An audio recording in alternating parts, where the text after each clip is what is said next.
Well, guys, ever since Jan Brady stood in front of a class, pictured people in their skivvies, and spoke in front of them, speaking in front of a group is listed as one of the biggest fears people have, along with snakes, spiders, and ghosts.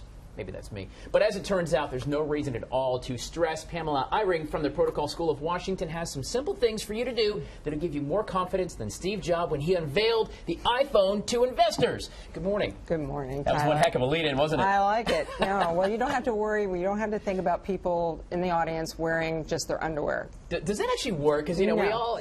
I think you start laughing and then you can't get right on message. And then some things you just can't get out of your head forever. That's right. But you do have to have positive thinking. Okay. A lot of people, when they're going in, you have anxiety, you're scared, you've got fear. Just think positive about yourself. I know more than they do. Right. And even if you don't. Even if you don't, just keep saying that to you, in your mind, and you'll deliver very nicely. Also, dressing for the part. If you're in a large audience, you have a large audience, wear color because it's easier to see someone that has color. Also, for ladies, watch jewelry, not big dangly earrings, because when you're talking, it's distracting as well, a distraction. Right? Sure. And jingly bracelets, because they can make a lot of noise and things. You can also wear brighter jewelry for the ladies, or a pen that can bring light to your face. Because it's really just kind of about the presence, right? Right. Well, it starts there, yes. You know what's interesting is I actually, and obviously we do this for a living, and I talk in front of groups, you still get nervous. I don't think it ever goes away, especially, you're right, if I don't know the material as well or it's something new, it is, I still, get ready. But the funny thing is I would rather speak in front of 10,000 people than 10 people.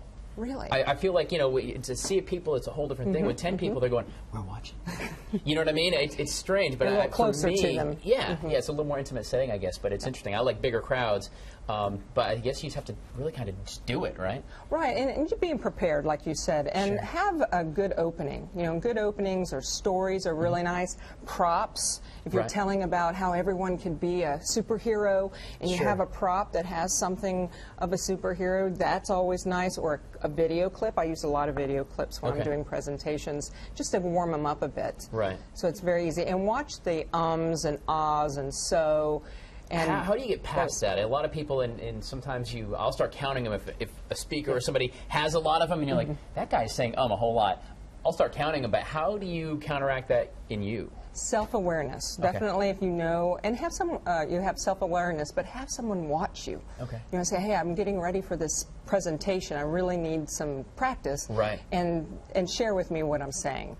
So rehearsing, is that going to cut down some of the anxiety as well? Oh, Maybe absolutely. Just rehearse? Absolutely, because you'll feel more confident. Right. Because you're ready, you know the material. And do not read from your notes. Now, you can have a note, but put it, if you're nervous, your hands can shake, put it on a cardstock versus putting it on a piece of thin paper where you're like shaking. Yeah, because you can hear it on the microphone too, right? Exactly. So just a small card, you can hold it, reference it, it's no problem. When you're talking about dressing too, is it the same kind of thing where in a job you dress for the job you want, not the job you have? So if you're in wear a bunch of suits, do you kind of step up your game a little, maybe a tuxedo or something else?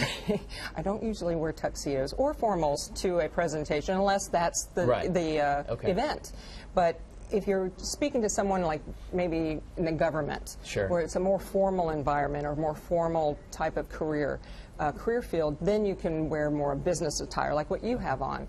If you're working with maybe marketing and communications or PR, and they're 30 years, I can't even talk today, 30 or under. You're nervous, aren't you? Don't picture me in my skivvies, that's all I ask. No, that's okay. But nobody wants that. But you want to dress maybe more of a business casual. And make it more friendly. Got it. Pamela Eyring, the Protocol School of Washington, just etiquette and great stuff, a huge resource. We'll put links for you at abccolumbia.com to Pamela and her work and some other great tips on public speaking. No reason to be scared. Just step up and do it. Great to see you as always, Pamela Eyring. Guys, stay with us. We are nowhere near done. Yeah, we got a lot more. Good morning, Columbia. On the way. I was in a wreck.